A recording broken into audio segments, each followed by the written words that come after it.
Halo semuanya, para pejuang Python.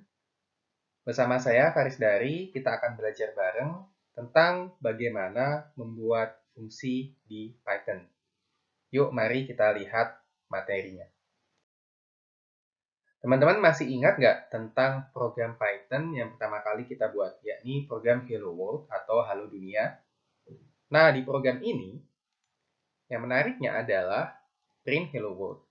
Print itu sendiri adalah suatu fungsi, lebih tepatnya built-in function oleh Python. Jadi di sini kita memanggil fungsi print untuk mencetak hello world pada layar. Kemudian kita juga bisa mengimpor fungsi-fungsi dari modul math.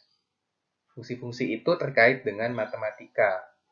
Di sini kita melakukan pengimporan dan selanjutnya kita lihat ada fungsi cell, yakni pembulatan ke atas, contohnya seperti ini. Kemudian power atau pangkat, 5 pangkat 3 hasilnya seperti ini. Ada juga faktorial, menghitung perkalian bilangan bulat dari 1, 2, dan seterusnya sampai argumen input yang diberikan 4, yakni 1 kali 2 kali 3 kali 4, dan hasilnya adalah 24. Mari sekarang kita coba lihat dulu bagaimana kita melakukan pemrograman tanpa membuat functions. Di sini kita menghitung faktorial dari 3 dan 4. Jadi kita lihat contoh kodenya. Sebenarnya kodenya itu sendiri serupa. Yang beda hanya di bagian n range-nya. Satunya 4, satunya 5. Nah, yang kurang baik di sini adalah terjadi pengulangan kode.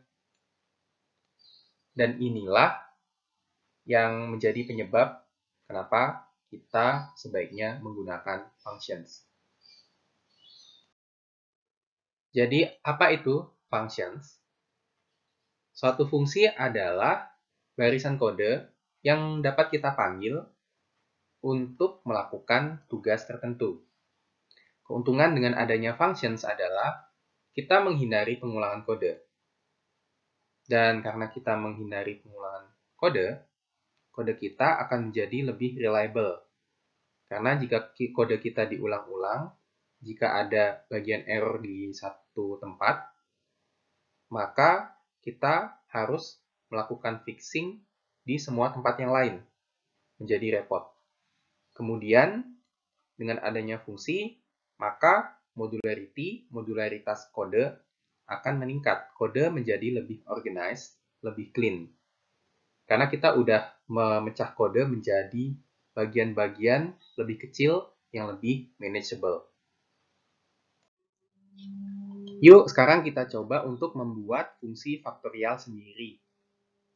Nah, jadi untuk suatu fungsi itu biasanya terdiri dari dua bagian utama, yakni signature dan body.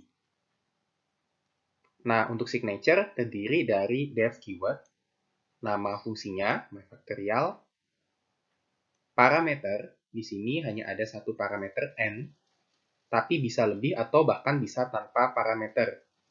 Lalu ada colon titik 2, yang menyatakan bahwa bagian selanjutnya itu adalah function body.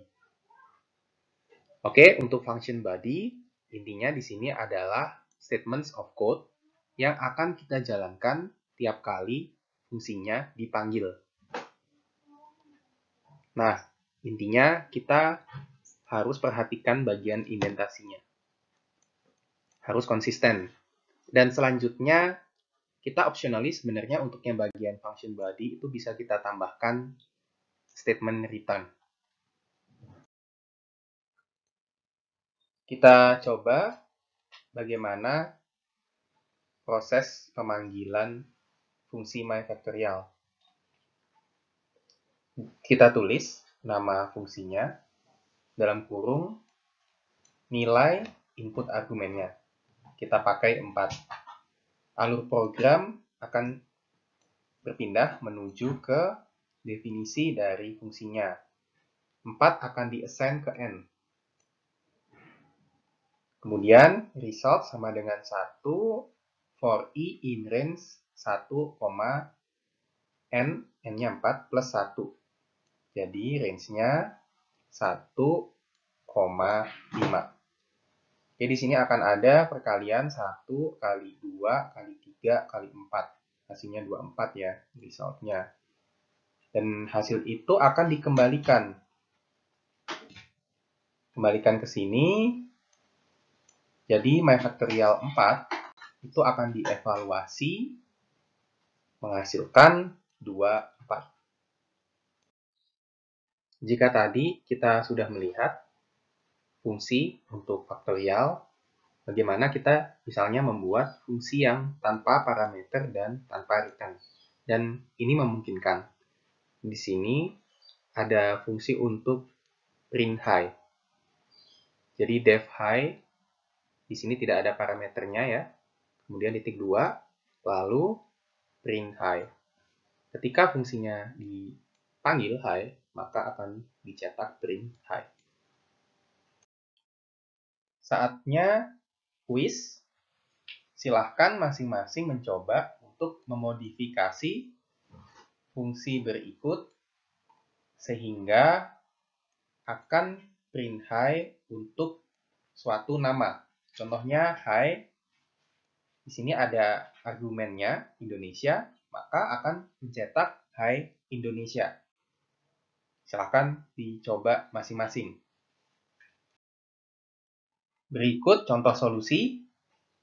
Jadi, untuk signature-nya def high, tadinya tanpa parameter, sekarang kita punya satu parameter, name. Parameter tersebut dapat kita pakai di bagian bodinya. Yakni tadinya cuma high, sekarang high, name, dan tanda seru. Jadi hasilnya seperti ini. Saatnya kuis lagi. Perhatikan kode berikut dan coba jalankan kode ini. Lalu coba cari kira-kira apa yang salah dengan kode ini. Kita coba analisis. Tidak ada masalah sebenarnya dengan definisi fungsinya. Yang masalah adalah di bagian print name. Nah, untuk variabel yang muncul di suatu fungsi, lingkupnya itu lokal. Jadi variabel tersebut hanya bisa diakses di dalam fungsinya.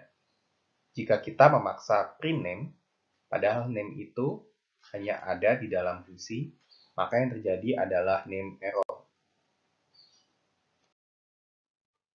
Baik, demikian tutorial singkat tentang bagaimana membuat fungsi pada Python. Semoga materinya tadi bermanfaat dan semoga kita bisa selalu semangat untuk belajar pemrograman Python. Terima kasih dan sampai jumpa. Bye.